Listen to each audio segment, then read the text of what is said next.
పురవల మండలం తాడిపర్తి గ్రామంలో శ్రీ అపర్ణా సమేత నాగేశ్వర స్వామి వారు మళ్ళీ దేవసేన సమేత సుబ్రహ్మణ్య స్వామి వారి ఆలయం నందు స్వామివారి షష్ఠి బ్రహ్మోత్సవములు 88వ షష్ఠి బ్రహ్మోత్సవములు అంగరంగ వైభవపేతంగా జరుగుతున్నాయి.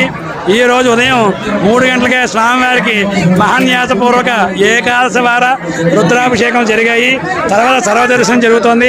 ఉదయం 10 గంటల నుండి కూడా వచ్చిన భక్తులకు అందరికీ కూడా ఉచితంగా అన్నదానం అనేటువంటి కార్యక్రమం జరిగిపోతుంది. మళ్ళా సాయంత్రం 6 గంటలకు స్వామివారి దివ్య కళ్యాణ మహోత్సవం జరుగుతుంది. ఈ స్వామివారి చాలా విశేషము. నేటికి వెలిసి 88 సంవత్సరములు అయింది. స్వామివారి కనుక ఒక నమ్ముకుని స్వామివారి సంతానం లేని వారు ఎవరైతే ఉన్నారో వారు సంతానం కొరకు ఈ యొక్క నాగుల చీర కట్టుకుని వెనకాల నిద్రించినట్టయితే వాళ్ళకి వెంటనే సంతానం 1 సంవత్సరం కల సంతానం కలుగుతుంది. సంతాన సుబ్రహ్మణ్యేశ్వర స్వామి వారిని చెప్పి చాలా విశేషము. అలాగే రుణబాధ ఇతిబాధ రుణబాధంతో కూడా ఈ సుబ్రహ్మణ్యేశ్వర స్వామి వారిని దర్శిస్తే చాలా విశేషము. స్వామివారి ప్రతి సంవత్సరం కూడా ప్రత్యక్షంగా వచ్చి భక్తులకు అందరూ కూడా ఆయన దర్శనాన్ని ఇస్తారు. ఇప్పుడు కూడా స్వామివారి పుట్టలోకి వెళ్ళి స్వామివారి పుట్ట ఉంది, పుట్టలోకి వెళ్ళి స్వామివారి యొక్క దర్శనాన్ని భక్తులకు అందరికీ కూడా ఈ సంవత్సరం కూడా ఇవ్వడం జరిగిందని చెప్పి మీ అందరికీ కూడా తెలియజేస్తున్నాం. ఈ ఏర్పాట్లన్నీ కూడా శ్రీ సుబ్రహ్మణ్యేశ్వర స్వామి వారు ఈ యొక్క ఆలయ కమిటీ వారు, మా కుంపట్ల సత్యనారాయణ గారు, అలాగే మా తదితర సభ్యులు చెరుకు శ్రీనివాస్ గారు అందరూ కూడా తదితర సభ్యులు అందరూ కూడా చక్కగా ఈ ఏర్పాట్లన్నీ కూడా చేసి ఉన్నారు.